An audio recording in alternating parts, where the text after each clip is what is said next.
गोदी media, Manu media या Manushree media, ये जब हम नाम लेते हैं तो कुछ चेहरे हमारे सामने आते हैं और उन्हीं चेहरों में से एक चेहरा है सुधीर चौधरी का। जी न्यूज़ के संपादक डीएनए शो को लेकर अपना एजेंडा पेश करने वाले गोदी मीडिया के सबसे जाने पहचाने नाम सुधीर चौधरी, उनसे जुड़ी हुई एक बड़ी खबर इस वक्त आ रही है। अब से थोड़ी देर पहले ये खबर आई है कि सुधीर चौधरी की जी न्यूज़ से छुट्टी हो गई है। जी न्यूज़ ने उन्हें निकाल दिया है। उन्होंने वहां से उनका जो पूरा नफरत का एजेंडा चलाने का कामकाज था वो अब ठप हो गया है। ये इस वक्त की बड़ी खबर है और इस खबर के पीछे क्या कारण रहे उस पर हम बात करेंगे और कुछ इनकी कारगुजारियों पर भी जरूर बात करनी चाहिए, क्योंकि आज एक बड़ी खबर आई है कि उनको अब जी न्यूज़ में जो डीएनए शो था वो नहीं कर पाएंगे और उनको भगा दिया गया है वहां से। ये खबर आ रही है। हुआ क्या था, ये था कि पिछले काफी समय से जो इनका शो है डीएनए, उसकी रेटिंग जो है वो टॉप 5 से बाहर थी। लंबे समय से करीब 10 हफ्तों से शो जो है वो बहुत अच्छा परफॉर्म नहीं कर रहा था और जी न्यूज़ की जो एडमिन टीम है, जो उसका कहें कि पूरी की पूरी मैनेज करने वाली टीम है, उसकी तरफ से ये खबरें आई कि क्योंकि शो कुछ अच्छा नहीं कर रहा और कुछ अपने सेंट्रल पूल को लेके वो लोग कुछ इसमें बदलाव करना चाहते हैं। तो पिछले एक हफ्ते से अगर आप देखते हैं, अगर आप जी न्यूज़ जैसे घटिया चैनल को देखते हैं, उसके पत्रकार सुधीर चौधरी के घटिया टीवी शो डीएनए को देखते हैं, तो आप जानते होंगे कि उनका जो शो है पिछले एक हफ्ते से कोई दूसरा व्यक्ति होस्ट कर रहा है। जी हिंदुस्तान के एक एंकर हैं, वो उसको होस्ट कर रहे हैं। हफ्ते भर से सुधीर चौधरी गायब थे और तभी से ये कयास लगाए जा रहे थे कि अब तो इनका जो धंधा पानी है वो बंद होने वाला है और जी न्यूज़ के साथ इनके रिश्ते अच्छे नहीं हैं। जो कई सारी मीडिया रिपोर्ट्स में खबरें आई हैं उसमें ये बात बताई गई है कि जब इनका शो इनसे लेके दूसरे आदमी को दे दिया गया तो ये नाराज हो गए और उसी समय से खटपट चल रही थी इनमें आपस में। जी न्यूज़ की जो टीम है, यानी जो फैसले लेने वाली टीम है, जो मालिक हैं उसके, है ना, उन मालिकों के साथ और इनके बीच में कुछ आपस में नहीं बन रही और तभी से इन्होंने ऑफिस आना बंद कर दिया था। शो भी नहीं कर रहे थे और भी कोई कामकाज में हिस्सा नहीं ले रहे थे। फिलहाल जी न्यूज़ के कुछ जो मेरे साथी उन्होंने भी यही जानकारी मुझे दी है, क्योंकि मैं जी न्यूज़ में काम कर चुका हूं तो कुछ किस्से इनसे जुड़े हुए वो भी आपको सुनाऊंगा। फिलहाल उस वजह से जो खींचतान थी, सुधीर चौधरी ने इस्तीफा दे दिया और उस इस्तीफे को पहले इन्हें लग रहा था कि जी न्यूज़ के जो मालिक हैं वो इनको मनाएंगे, क्योंकि जी न्यूज़ की पहचान यही है। जी ग्रुप के एडिटर हैं, वियोन के जी हिंदुस्तान में बड़ी भूमिका निभा रहे हैं और इनका जो डीएनए शो है, नफरती एजेंडा पेश करने का नंबर 1 शो, वो भी काफी पॉपुलर रहा है भक्तों के अनभक्तों के बीच में। और खासकर जो राइट विंग के जो लोग हैं वो तो इन्हें किसी मसीहा की तरह मानते हैं। इनका खूब जो है तालियां बजाते हैं इनकी बातों पे और कहते हैं कि ये जो शो में बोलते हैं उसको सच मान लेते हैं वो लोग। तो उनको लग रहा था कि वो मनाएंगे इनको, लेकिन ऐसा नहीं हुआ और जी न्यूज़ के जो मालिक हैं उन्होंने इनके इस्तीफे को मंजूर कर लिया है। सुभाष चंद्रा, आपको याद होगा, जी न्यूज़ के जी ग्रुप के मालिक हैं, पिछले दिनों राज्यसभा चुनाव में हार गए, वो सांसद नहीं बन पाए और उसके बाद फिर ये जो इनकी आपस में अनबन हुई उसके बाद इस्तीफा दिया, उसको एक्सेप्ट कर लिया गया। तो फिलहाल इनको जी न्यूज़ से कहें कि छुट्टी कर दी गई है। अब ये संपादक नहीं है और ये पिछले करीब 10 साल से जी न्यूज़ के साथ जुड़े थे, बल्कि इसी महीने जुलाई में इनको एक दशक हो जाता, 10 साल हो जाते इनके साथ में। उसके अलावा अलग अलग चैनलों में काम कर चुके हैं। फिलहाल जी न्यूज़ से निकाल दिया गए हैं और जी न्यूज़ में जो इनको याद किया जाएगा, मैंने भी वहाँ पर काम किया है जी न्यूज़ में। उस समय रोहित सरदाना और मैनेजिंग एडिटर थे, ये एडिटर इन चीफ थे, तो पर्सनल भी कुछ यादें हैं इनके साथ में खबरों को लेके जो अनुभव हैं। लेकिन कुल मिलाकर ये व्यक्ति अच्छे नहीं थे। खबरों को पेश करने का एक नज़रिया वो निष्पक्ष नहीं था और ये सत्ता की चाटुकारिता करने वाले लोग थे। दलाल भी आप इनके लिए शब्द इस्तेमाल कर सकते हैं, क्योंकि दलाली के आरोप में जेल भी जा चुके हैं। आपको याद होगा नवंबर 2012 में जिंदल ग्रुप के साथ जब इनका एक स्टिंग ऑपरेशन बाहर आया था, एक वीडियो बाहर आया था जिसमें सुधीर चौधरी और जो जी बिजनेस है उसके जो एडिटर थे उस समय समीर अहलूवालिया, ये लोग दोनों मिलकर उनसे 100 करोड़ की रिश्वत ले रहे थे कि आपके खिलाफ हम खबरें दिखाना बंद कर देंगे उस समय। क्योंकि आपको याद होगा कि यूपीए की सरकार के खिलाफ घोटालों का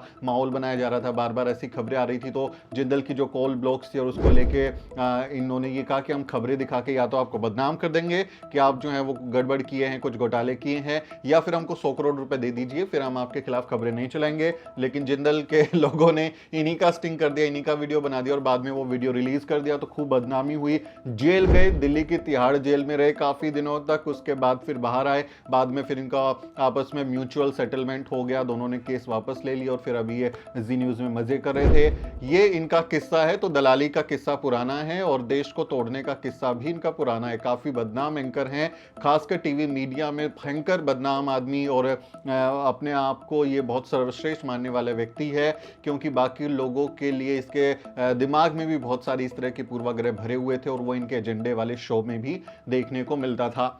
इनको कई चीजों के लिए याद किया जा सकता है, जैसे कि 2000 रुपए के नोट में चिप।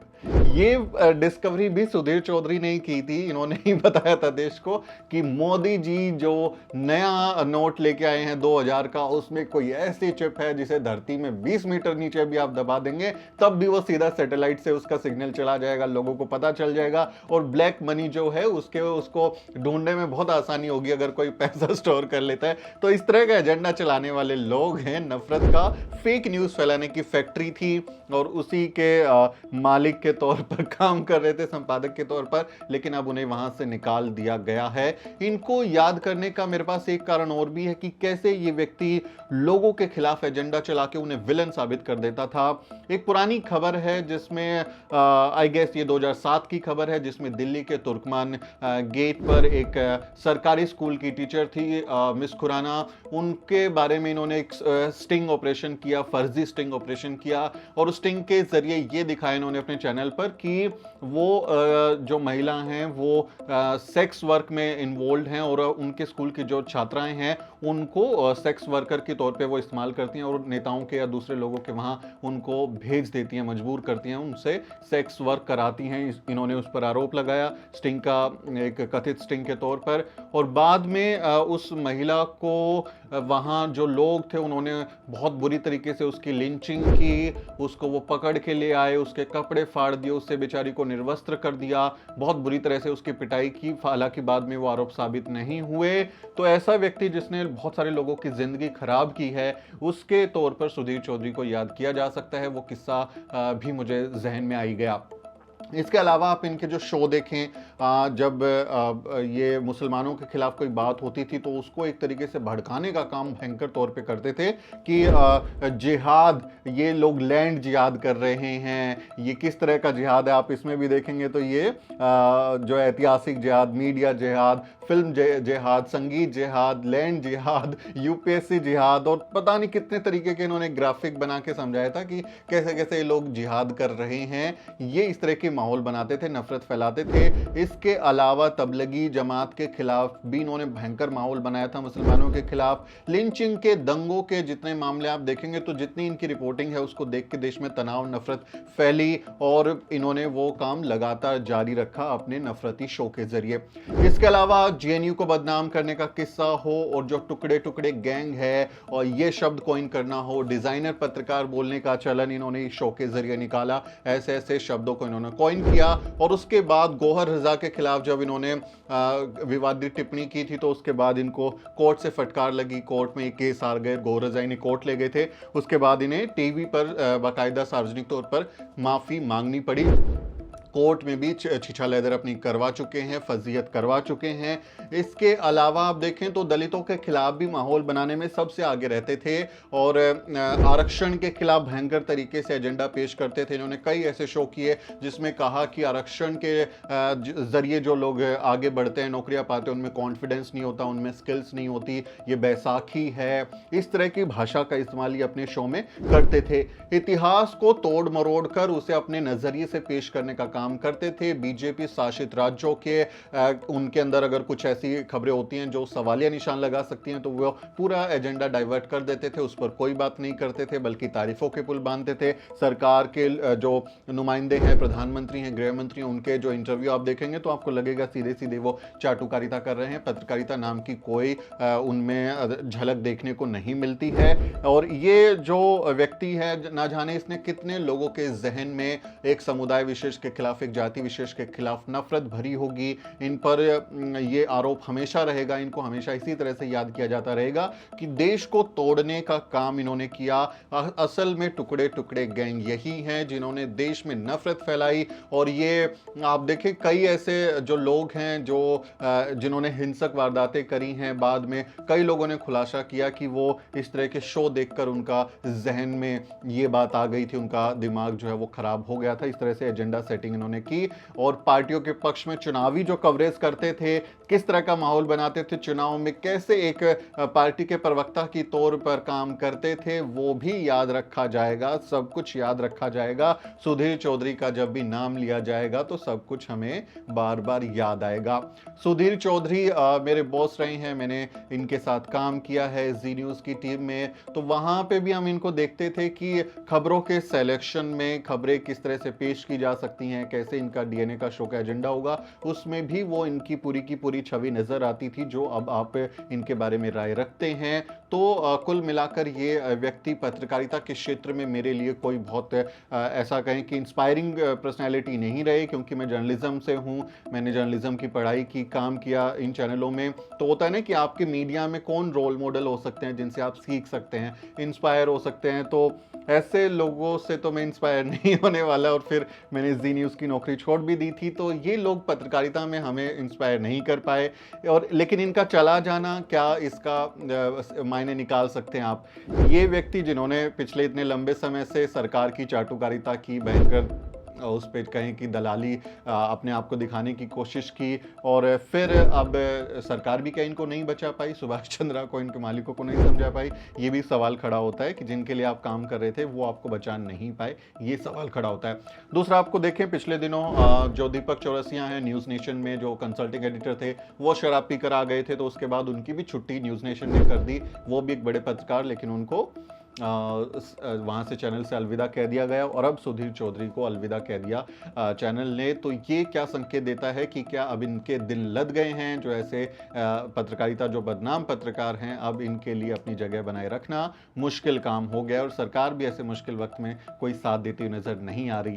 और क्या फिर ये लोग आने वाले दिनों में नफरत का एजेंडा पेश करने के लिए कोई नई स्कीम लेकर आएंगे, कोई नया चैनल खोलेंगे, यूट्यूब पर आएंगे, क्या करेंगे? ये तो आने वाला वक्त बताएगा, इसलिए इनकी हरकतों पर नजर रखनी पड़ेगी। लेकिन कुल मिलाकर सुधीर चौधरी को मैं एक ऐसे व्यक्ति के तौर पर ही याद करूंगा जिसने देश में नफरत भड़काने का काम किया, जिसने लोगों के जहन में जहर भरने का काम किया, और जो भारत का संविधान कहता है कि समानता, न्याय, बंधुता के साथ आगे बढ़ना है, उसके खिलाफ काम किया, संविधान विरोधी काम किया, लोकतंत्र विरोधी काम किया और देश को तोड़ने का काम किया। तो मेरी नजर में टुकड़े टुकड़े गैंग सुधीर चौधरी और जी न्यूज़, छी न्यूज़, जो आप उसको कहें, उसके लिए आप इस्तेमाल कर सकते हैं। इस मसले पर आप क्या सोचते हैं? सुधीर चौधरी की एग्जिट पर आपका क्या कहना है? कमेंट में जरूर लिखें। इनके बारे में कुछ आपकी राय है वो जरूर लिखें। आपसे अपील है कि चैनल को सब्सक्राइब करें।